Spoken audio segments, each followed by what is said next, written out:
What's up, America? I'm Danny T. Welcome to the show. Well, over the weekend, Lindsey Graham passed away. You can feel how you want about the man. I didn't agree with everything he stood for all the time, but nonetheless, he was a patriot. Uh, he spent 33 years in the Air Force. Um, I think he did stand behind, his beliefs at least. He kind of stayed true to himself. He was a major part of the Republican Party, very pro-life. Um, yeah, it's just a sad day. I'm not about speaking ill of the dead, I mean, whether you agree with someone or not, uh, he does have family. Yeah, I do think it's crazy. I mean, he was just in the Ukraine on July 10th. He was talking with Zelensky about a sanction program for Russia. Uh, he was also on the IRGC hit list, along with several other Republicans. I'm not saying there was foul play, I don't want to start anything like that going on here, but you know, I, I'm he doesn't have a wife or kids that I know of. I don't know who's in charge of what happens to his body from here on out, but I do think it would be a good idea to have an autopsy done just to see what's going on. Again, not trying to start any conspiracies, but it's just weird how just suddenly, I'm pretty sure it was a heart attack or something like that, but with everything going on in the world, I don't think it would hurt to do an autopsy on the man and see what's going on. Uh, Let me know what you guys think out there. I just think it's pretty crazy. But on top of Lindsey Graham being gone, Mitch McConnell has come back. This Sunday during the day, he sent out a message from the hospital saying, he wants to come back, but doctors are saying he needs more time. It's pretty crazy, it. Yeah, I was starting to think it was like a weekend at Bernie's or something with him. With the people claiming they were talking to him on the phone and stuff. I know there's a lot of speculation with the picture coming out too, and everything, but it's just pretty wild. Uh, he's saying he's going to come back as soon as he can. Doctors want him to stick around out there for a while till he's 100%. I know he was one of four Republicans to vote against the SAVE Act. We have been waiting for him to come back to try and do this again. Trump has been saying that he's ready to vote yes this time around.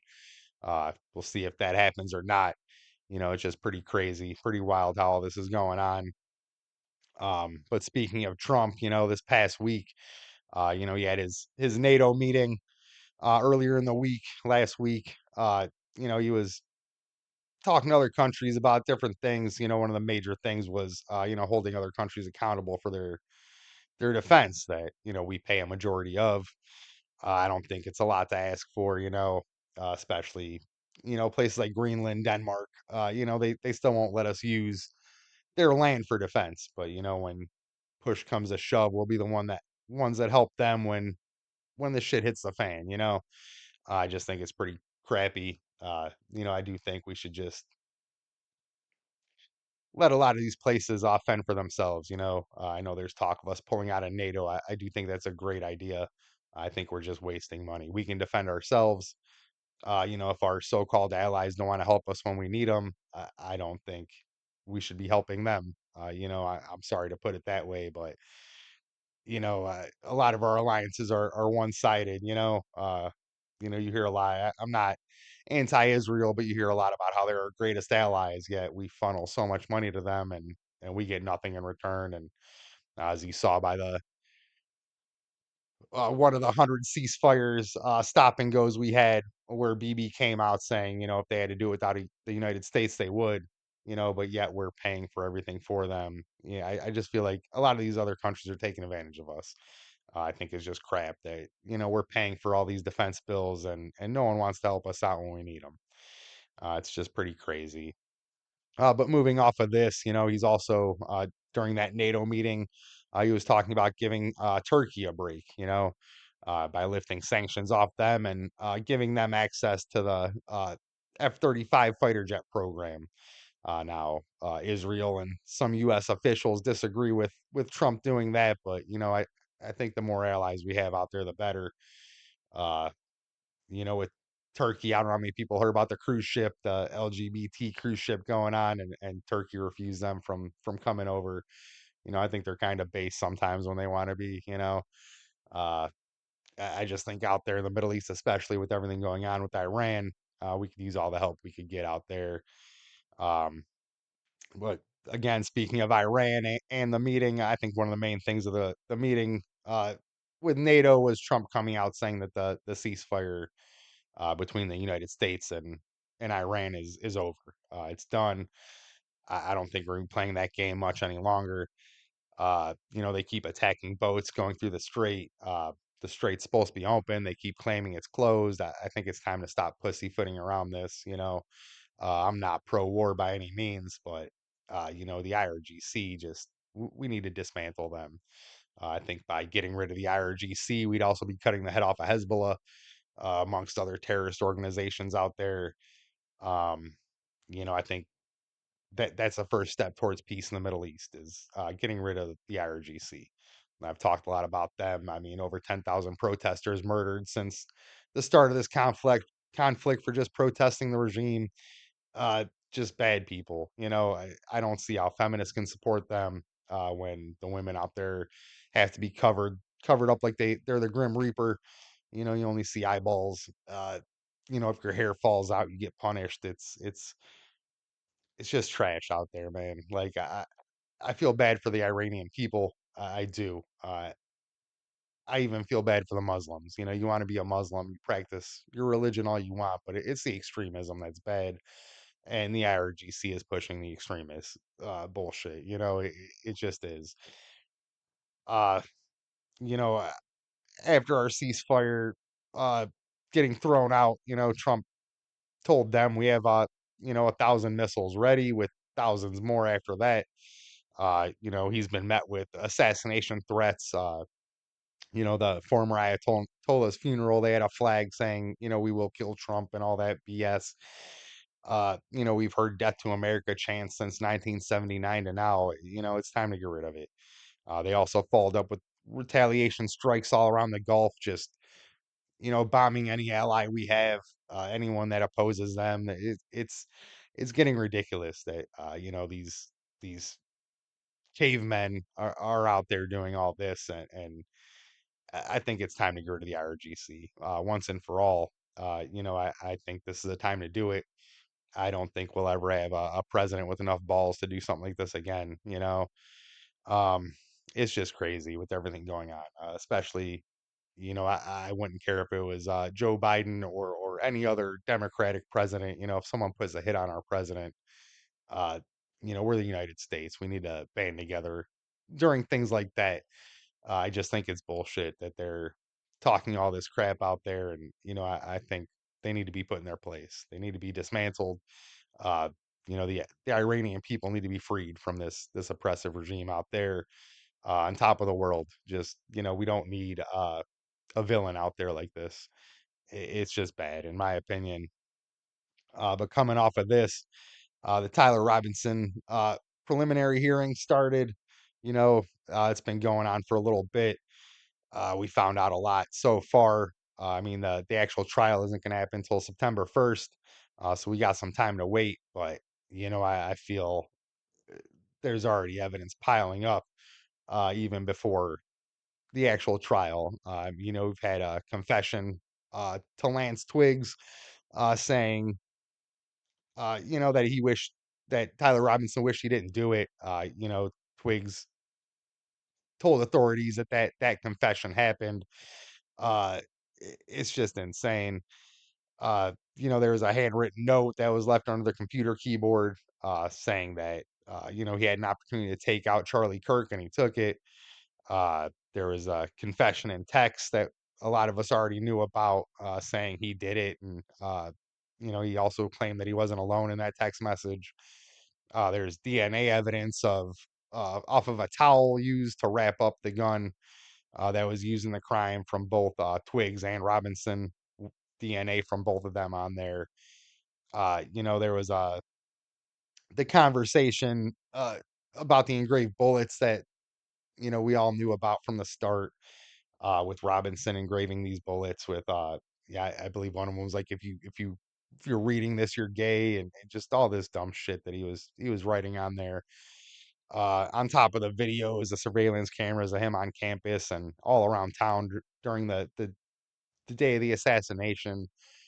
I it's insane all this is going on, and you still have crazy Candace and uh the candy cult is what I like to call them. Her idiotic followers that just believe everything she says. I checked out around the bees, when she was going on and on about French bees and the Mossad's involved, and we've heard everything. Erica Kirk's involved. One of her latest things was Tyler Robinson wasn't even there on campus. There was a bunch of lookalikes running around like a bad Slim Shady video.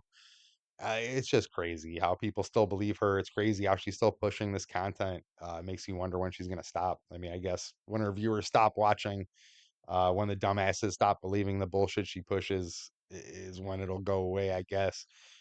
Uh, it's just insane. It's hard for me to believe this isn't just a crush, a candy crush on Charlie Kirk from back in the day that she just can't let go of.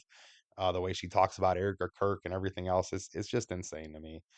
Uh, it's wild the misinformation she pushes out. I mean, all just claiming he was her friend for so long, and that they were friends. I don't know, but I know that around 2019 they kind of had a falling out. They remained cordial afterwards. I wouldn't call them friends anymore. After her pro Hitler remarks, Charlie Kirk kind of pulled away from her. Uh, it's just crazy how she's just going and keeps pushing the lies, even though the evidence is there. Uh, I find it funny that nothing Candace Owens has said. None of the lawyers have brought that up because it's just not true. There's no evidence behind it. It's baseless bullshit for clicks. Uh, it's just insane in my opinion. What's going on? We'll find out more September 1st, I guess, with everything that's going on. But I think a lot of us already know.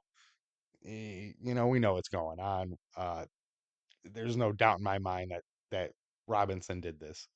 Uh, he confessed. His mother pointed him out. His father thinks it was him. His gay little twink boyfriend thinks it was him. There's too much evidence to go against Robinson being the killer. It's just not happening. I don't care what Candace says or what theory she pushes out there. It's all insane. I hate when people say I'm just asking questions. Yeah, there's a difference between asking questions and pushing propaganda and bullshit. And I think she's doing a lot of the propaganda and bullshit, in my opinion. I just think content like that is trash. It's brain rot, is what it is. It's for dumb people that can't research for themselves, and they just want to believe some personality out there for whatever reason. But as I said, we'll find out more starting September 1st, and I'll be here to push out the evidence that's coming out for you, and talk about all this. But moving off of this to another maybe hoax, I don't know yet. It's hard to tell with these. We've had a few of these, but there was another ICE shooting in Houston, Texas. A man named Lorenzo Salgado. Now he was a Mexican national. He's been here for a few decades. Uh, Unfortunately, the ICE officers didn't have body cameras on them, but the ICE agents are claiming that Lorenzo tried to run over the ICE agent. Now, the family members claiming that he didn't know that he was even a law enforcement officer, which is wild to me. I'm sure they say this. I'm sure they knew that it was ICE. He had three passengers in his car. Now the three passengers in his car were detained, and they're probably going to be deported. Um, it's just wild. Another outrage. Maybe this time, but I judging off of Renee Good and Alex Preddy. I mean, we see the videos come out later, the body cams. Unfortunately, there is no body cam this time, but it's always the media pushing out the lies at first, trying to get you hyped up, and we find out that a lot of times these people are being pricks. A lot of times they're interfering, they're attacking officers. As I said, I don't want to give my full opinion yet, but I'm pretty confident that this guy probably tried to run over the ICE agent, just like the others. Tried to attack someone. Whatever happened, happened. Uh, you know, I, it's sad that this man lost his life. Um, the three people in the car could be getting deported. That's probably who they were going after. From my understanding, Lorenzo wasn't even the guy they were targeting to go after. So it was probably someone else in the car. As I said, I want to wait for this story to unfold a little more. We really don't know much, and there's no point in jumping to conclusions. The evidence will come out eventually, and we'll see what really happened. But as I said, I'm pretty confident that this wasn't the ICE agent's fault. As of right now, as more comes out, I could change my mind, but based on the history of these events, I doubt I'm going to change my mind. Uh, but that's all I got for you today, America. If you like things I talk about, give my channel a like, share, and subscribe. Follow me on Rumble. It's where I like to be. If you can't get enough of my political views, follow the Republican Rebuttal podcast on Facebook now. Uh, Constantly posting out there. Send me a message. I'll reply to you. But that's all I got for you, America.